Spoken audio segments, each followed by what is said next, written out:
For decades, live production meant a truck, a switcher, an audio board, a crew large enough to run all of it on site. That assumption is changing. Remote production is now the top technology priority for broadcasters heading into next year, according to a TVB Europe industry survey. Cloud-based production platforms let a small team cut between cameras, add graphics, and distribute a show from a browser instead of a vehicle.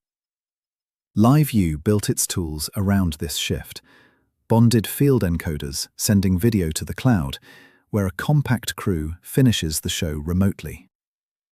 LiveU says its studio platform has let productions run with as few as one person on site, distributing to dozens of destinations at once.